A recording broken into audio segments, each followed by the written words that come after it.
بسم الله الرحمن الرحيم. قل أوحي إلي أنه استمع نفر من الجن فقالوا إنا سمعنا قرآنا عجبا يهدي إلى الرشد فآمنا به ولن نشرك بربنا أحدا وأنه تعالى جد ربنا ما اتخذ صاحبة ولا ولدا وأنه كان يقول سفيهنا على الله شططا وأنا ظننا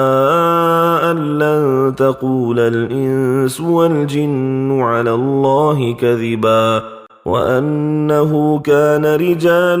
من الإنس يعوذون برجال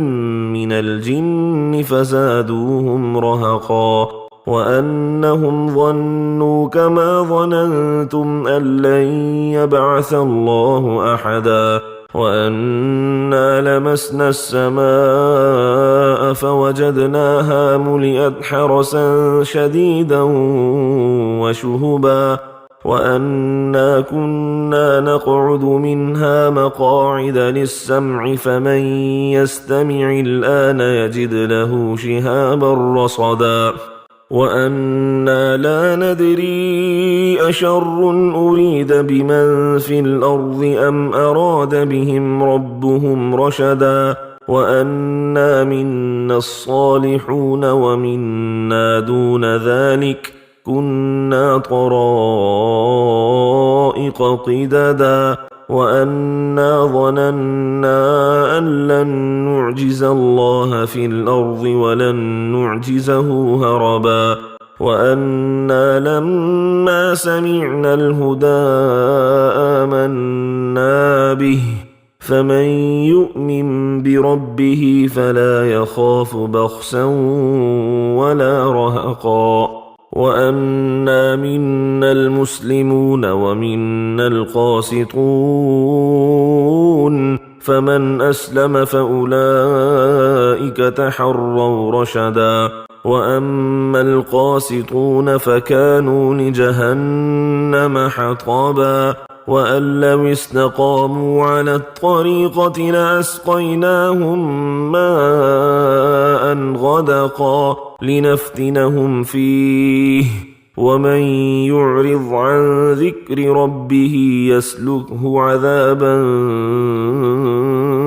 صعدا وأن المساجد لله فلا تدعوا مع الله أحدا وأنه لما قام عبد الله يدعوه كادوا يكونون عليه لبدا قل إنما أدعو ربي ولا أشرك به أحدا قل إني لا أملك لكم ضرا ولا رشدا قل إني لن يجيرني من الله أحد ولن أجد من دونه ملتحدا إلا بلاغا من الله ورسالاته ومن يعص الله ورسوله فإن له نار جهنم خالدين فيها أبدا حتى إذا رأوا ما يوعدون فسيعلمون من أضعف ناصرا وأقل عددا قل إن أدري أقريب